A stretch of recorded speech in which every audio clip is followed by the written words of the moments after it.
السمك كان هرمون السعادة.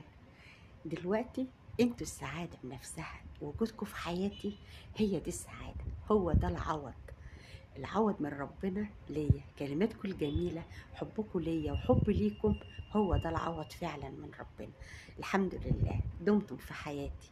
حتى لو النور طفى على الشموع هنكمل أحلى أكل مع بعض، مش هنقف ولا هنزعل تاني. براحتكم اطفوا النور نوروه، احنا مكملين نسمي الله ونصلي على الرسول عليه افضل الصلاه والسلام. وهيا بينا نطبخ مع حنان. جايبه لكم نوعين سمك علشان بس التنظيف، انا جايبه السمك انضفه معاكم واعمل معاكم خلطه برضو جميله قوي. سمك طويل وسمك مبطبط. ليه بقى؟ هقول لكم الطويل ممكن نعمله ازاي. بنقصقصه. هاتي مقصقصي بالمقص، يكون قص بس مقص يكون حامي. قصقصي الديل والزعانف وقص البطن وسيبيه. خلصي كده، ما تفتحيش عليه بقى الميه طول ما انت شغاله على الحوض، هيسيبتلك الحوض ومش